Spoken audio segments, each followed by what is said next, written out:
the former South African Communist Party's leader, that's the late Chris Hani's widow, Dimpho Hani.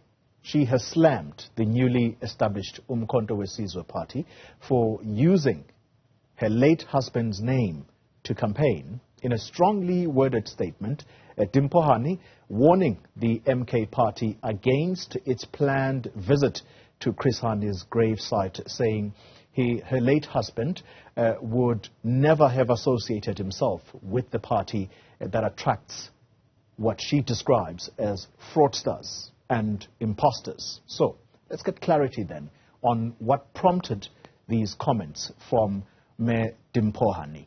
We speak now to the SACP spokesperson, Dr Alex Mashilo. Dr Mashilo, thank you very much for your time. Let me actually start exactly there. What prompted these comments from the Hani family to come out so strongly, particularly against the people associated with the MK party? No, what prompted the statement by Dimpho Hani were media reports, particularly by the City Press and Radio 702, to which the family has had to respond to really call order against individuals who identify themselves as members of the family, about whom Dimpho Hani said to me yesterday she has had to take this step as a private matter. And as you have seen in her statement, she even published a letter from the Home Affairs.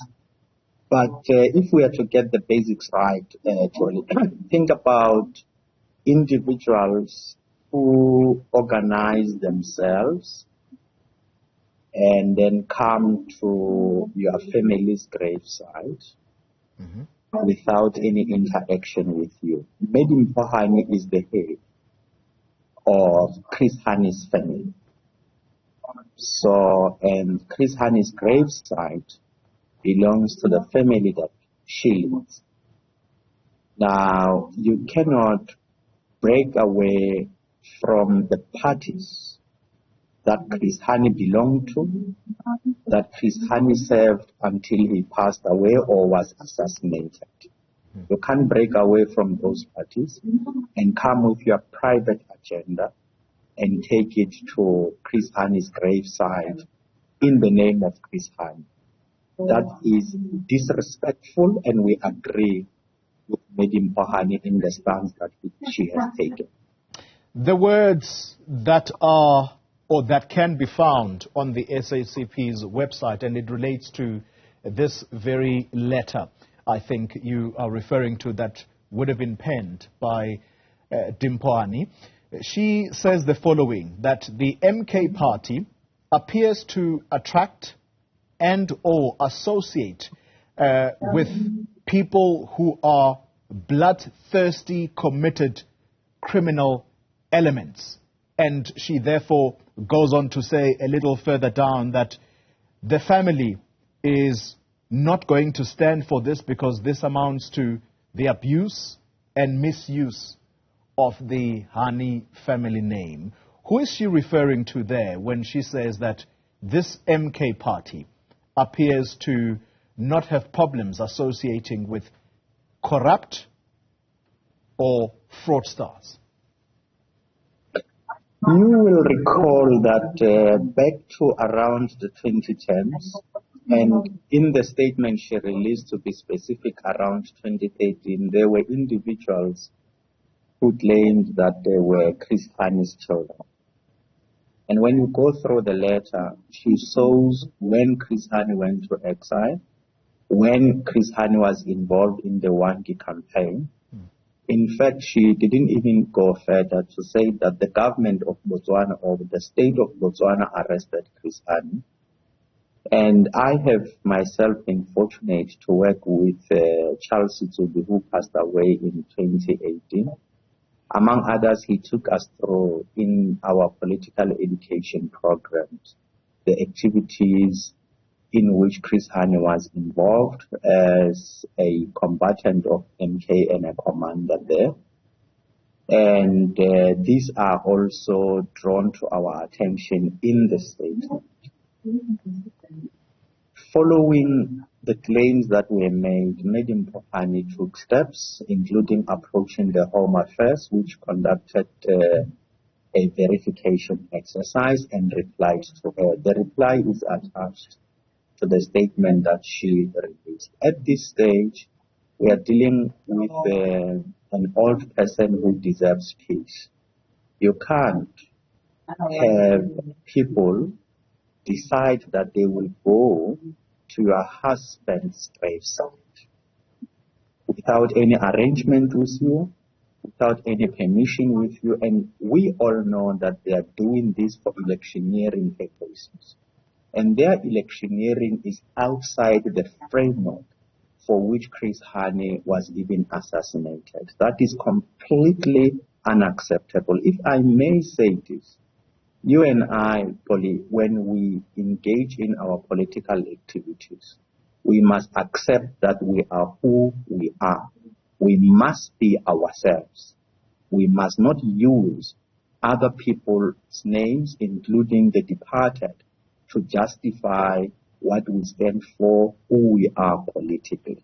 So people must have confidence to step forward to do what they do as who they are. You do not need to insinuate yourself in other people's family structures and even undermine them. You will notice that Dimpho Hani was not the first head of family that took that stance. The family of Mbulaeni Malada, known as Commander Dambuza, the family of Collins Chabane, also took the same stance. All right. It can't be that those people who broke away from the ANC, forming themselves into the so-called MK parties, undermine these families. And we fully stand with her in the stance that he has taken, particularly the political stance that she will not associate herself with that party and its activities.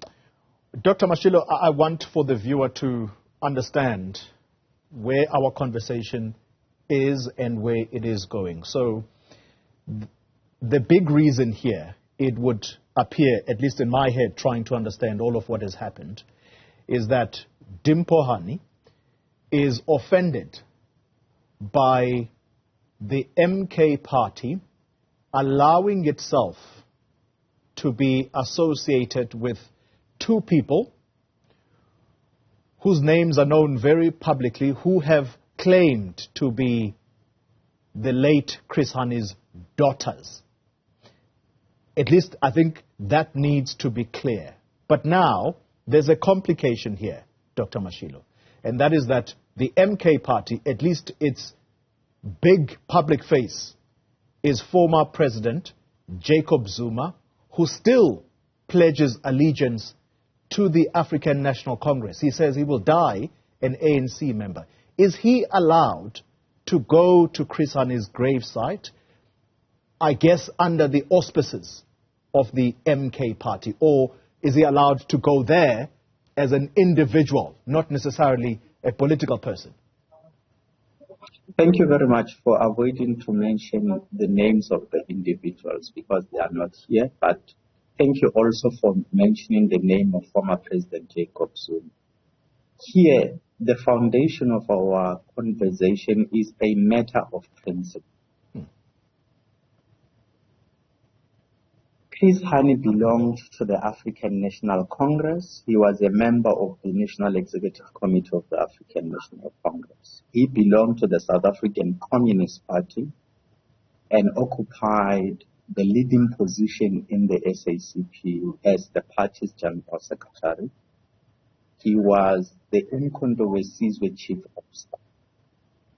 He did not do what Jacob Zuma is doing. He did not organize against the ANC, the MK Liberation War Veterans, which is the officially recognized association of MK veterans. Chris Hani did not cause divisions. He unified the African nation. So, in one piece of literature authored by Karl Marx, he says as an advice to us, and this advice will also be good for you. In everyday life, you must distinguish between what a person says about himself, what that person wants you to believe about him or her, from what that person is doing in practice.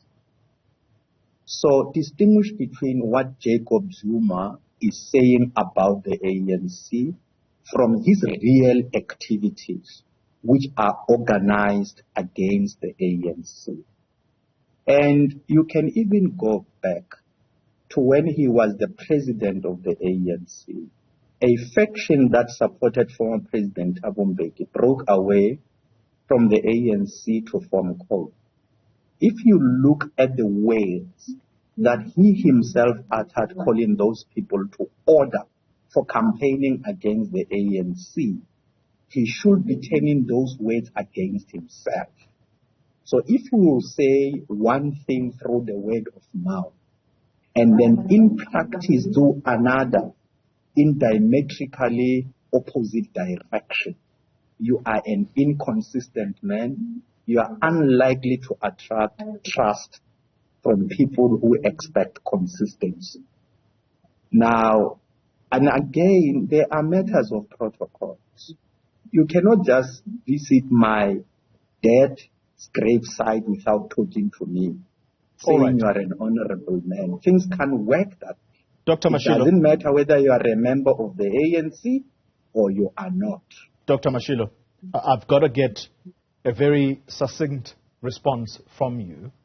Is former President Jacob Zuma allowed anywhere near the grave of the late SACP leader, Chris Hani? The succinct response is that anyone who belongs to that party and engages in the activities of that newly formed party, in line with the text of the statement released by Dimpho Hani, is just not allowed near that gravesite. It doesn't matter who they are and what they were in the past. Dr. Alex Mashilo, let me thank you very much for your time.